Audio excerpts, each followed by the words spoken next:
Así será. Así será. Como un rayo. Como un rayo. En diferentes partes del mundo. En diferentes iglesias. En diferentes partes. ¡Vamos, Shelly Vélez! ¿Dónde están mis hijos? No encuentro a mis hijos. En el avión. En la calle. En el trabajo. Así será. Así será.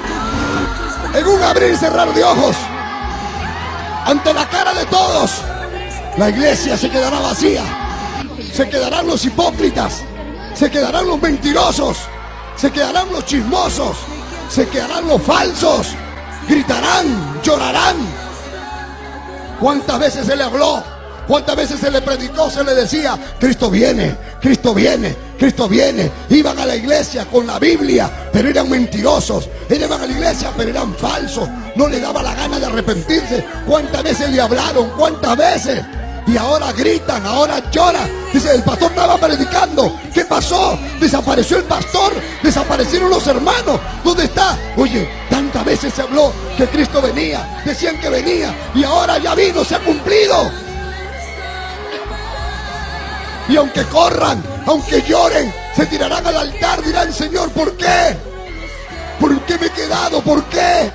Desaparecerán los niños del brazo de la madre. Yo no tenía a mi bebito acá. Cristo vino. Solamente una voz. Cristo vino. Una voz que le va a decir, Cristo vino. Vino Cristo.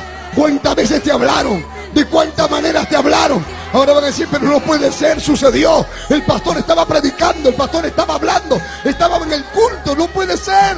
Se cumplió lo que tanto tiempo se venía diciendo. Estarán en la cama.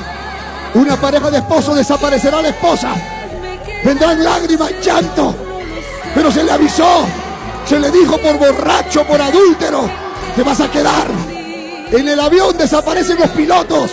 Hermano, el avión se queda sin gente. Explota. Muchos accidentes van a haber.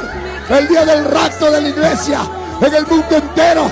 Alboroto en las calles. Se quedan sin pilotos los carros. Hermano, accidentes por todas partes. Esto va a ser mundial. Y entonces la gente va a pedir una explicación. Va a haber un alboroto a las autoridades. Va a decir, ¿qué ha sucedido? Hermano, el mundo se quedó sin los cristianos. Desapareció el pueblo de Dios. Desaparecieron los aleluyas. Desaparecieron aquellos que andan diciendo, arrepiéntete, Cristo viene, Cristo viene. Solamente se quedaron los falsos. Se quedaron los falsos, los mentirosos. Así será. Será como un relámpago. Será como un rayo. No habrá tiempo para decir, ahora sí. Ahora sí me entrego. Ahora sí me arrepiento.